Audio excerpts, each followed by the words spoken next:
Hey, what's up everyone? JJ here and welcome back to the channel. In today's video, we're going to look at one of the new June 1st, 2025 sets, and that is the Sherlock Holmes book Nook. In this video, we will take a look at kind of the build technique and all the different details that are hidden in this book Nook. If you didn't know, LEGO released 3 book Nooks this month, Sherlock Holmes, Harry Potter, and Lord of the Rings. And I own 2 of them, and this is by far my favorite. This was such a fun build. It was unique. It was different. Very happy I have it in my collection. I'm excited to see what LEGO does next, but let's jump right in now and take a look at this set. Here we can see set 10351. This is the Sherlock Holmes book Nook. This set has 1,359 pieces and retails for $129.99 in the US. One thing that's really cool about this set is here you can see it closed up as a book. And there's a really cool design here of Sherlock Holmes kind of on the cover or the side of the book. And this is just a really cool, unique feature. So they even display this way, it looks pretty neat.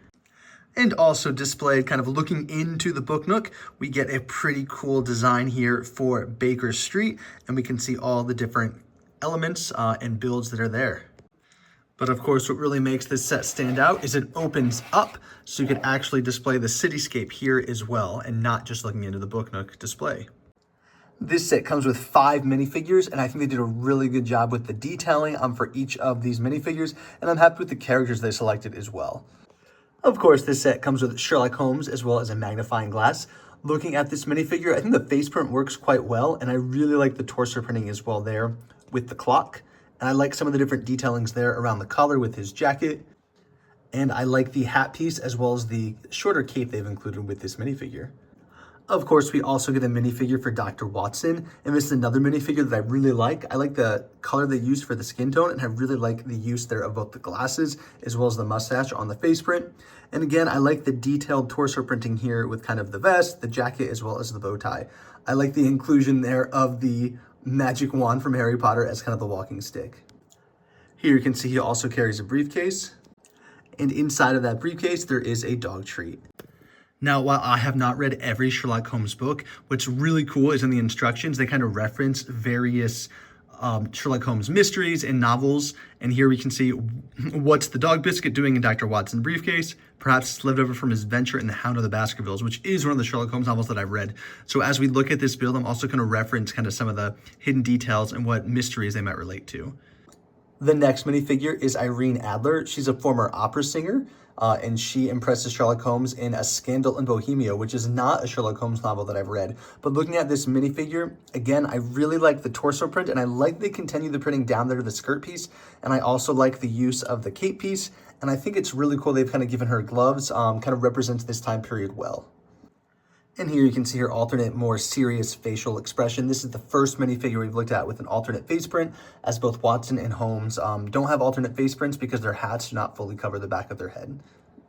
Here we see one of the Baker Street irregulars. Essentially, Sherlock Holmes works closely with the youth of the streets of London to kind of gather intel, to get information from them. And so they've included this minifigure. You notice he has a short leg, so he represents kind of one of the kids that Holmes is working with throughout his various mysteries here in London.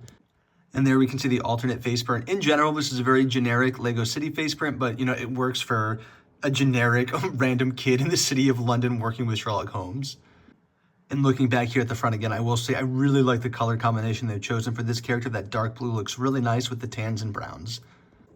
And last up is our 5th and final minifigure, and this is Professor Moriarty. And I think they did a great job giving him that sinister smirk there with the open mouth. And I really like the use of the printing there on the face with the beard as well as the monocle.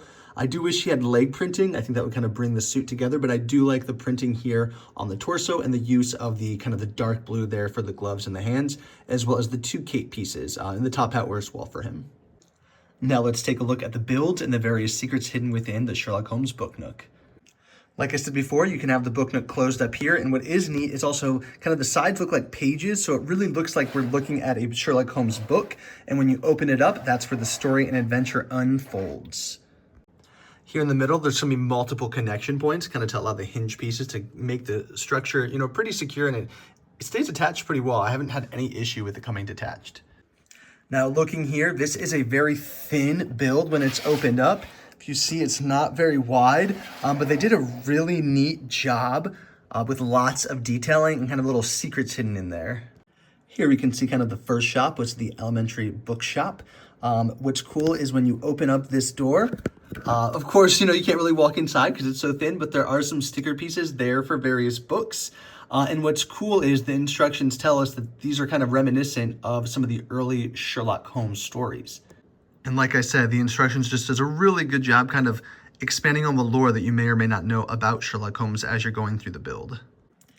Another fun feature when looking here at the bookshop are these windows. You're actually able to rotate these so that they open up, and inside, of course, you can see a display of books. However, there is another dog treat, perhaps another reference to the Hound of the Baskervilles, and we also see a hidden letter. And so the instructions challenge us, is this a clue or is this just a false lead? And then here on top of the bookshop, of course, we kind of see just kind of an additional second floor. Not much going on there. There's some windows as well as some plants with nice detailing as well. However, the instruction booklets, the booklet references another Sherlock Holmes story, The Adventure of the Empty House, where essentially Sherlock Holmes builds a bust of himself to lure a villain out, thinking that he is home. And it's very hard to make out with the window, but if you look, there is kind of a minifigure head in black here in this window, which I think is supposed to represent that. I wish it would have actually been a reprint of the Sherlock Holmes face print and just had two headpieces for Sherlock Holmes, one that you kind of just put in the window, but I'm fine with the black piece as well. Here in the center of the book nook, of course, we have our next building. What's cool is the designers did a good job building it so that you can still completely fold the book nook in on itself, and there's some really cool techniques that they utilize so that that's still possible. But there is a really fun play feature, and it has to do with kind of this door 222 here, and then the knob here on the roof.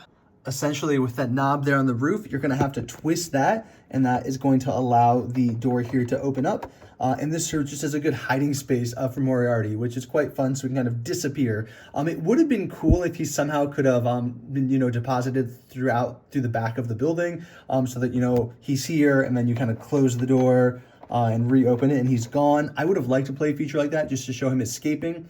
But, I'm happy they included some play features, so I'm happy with this. Now, here on the right, of course, we have Sherlock Holmes' residence, 221B Baker Street. And as you can see, there's first floor with the door and some windows, and then, of course, there's a second floor with a balcony. I really like the detailing on the first floor, especially with those lamps outside of his door, and then you can open up his door. Not a ton inside, but we can see you're able to hang his jacket up there, which is quite fun. And they do a much better on the second floor, actually building various clues or references to the Sherlock Holmes novels. What's neat is this side actually opens up and you can see some of those things inside. Above the fireplace, there is a painting of a waterfall. And the instructions book tells us this is a reference to Sherlock Holmes' The Final Problem, where he's fighting Moriarty above a waterfall and maybe falls to his fatal death, perhaps. It's Sherlock Holmes, so we never know. There above the fireplace, we see a painting of a waterfall, and the instruction book tells us this is a reference to Sherlock Holmes' The Final Problem, where him and Moriarty are struggling and fighting over a waterfall. And this may end with Sherlock Holmes' potentially fatal drop down the fall. We also see a violin there for Sherlock Holmes. He utilizes the violin often when he is stuck on a problem, kind of to clear his mind, play the violin, and kind of think about the case at hand.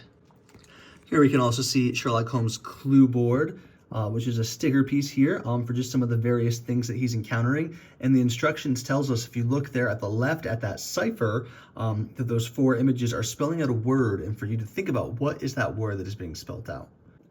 And that dancing man cipher spells out Lego, which is just a really fun detail here, as many other cases from both this set and not are referenced here on that wall. And last, I just want to take a look here at the roofs. Pretty good job closing off the buildings, some areas for characters to stand if you wanted, but also closes off nicely there at the top as well. And I also want to point out, while most of the things and signs we saw were stickers, we actually do get 2 examples of this print for this newspaper, the London Brickley, Moriarty Disappears. So I really like that we've included 2 of these in the set, and I like that it's a print instead of a sticker piece. Perhaps this is a sign for Sherlock Holmes sets to come in the future. And then just a quick shot here of the back of the book. As you will notice, there's no design here, so not like the front where we saw the Sherlock Holmes display. This was an absolutely enjoyable, detailed build. It was really fun moving through. I know there are some times where sets seem a little bit repetitive. I didn't get that with this at all. All the build techniques are really unique and different, and you're constantly kind of hiding things, whether it be kind of rotating windows or rooms that open up, and so there's lots of cool little details that as you're building it you're kind of discovering as well through the instruction booklet and actually the pieces you're putting together, which is just really cool. I flew through this build, and so I was really happy with it. It actually encouraged me to buy the Harry Potter book Nook, as I wasn't originally planning to it, and I might even consider the Lord of the Rings one just because this was a 10 out of 10 set. There's not much I would change. Maybe have an actual mystery that you're solving throughout the book build instead of just references to previous mysteries. But even that, this was just so much fun to see all the little details they hid throughout the build. And as someone who really likes displaying modular type things, I fully expected to display this opened up, but I actually think I'm gonna put it on my bookshelf as a proper book nook just because I think, this vantage point here, looking into it, they did a really good job. Similar like when you're drawing to make the street seem like it's getting narrower towards the back, it just really works well for the perspective they've created here for this set. Thank you so much for tuning in. Let me know what you think of the Sherlock Holmes book Nook. If you want to stay updated with LEGO leaks, rumors, news, and reviews, hit the subscribe button down below. Let me know what other book Nooks you hope they make in the future for various sets or themes that don't currently exist in LEGO form. Thanks so much. I'll see you all next time.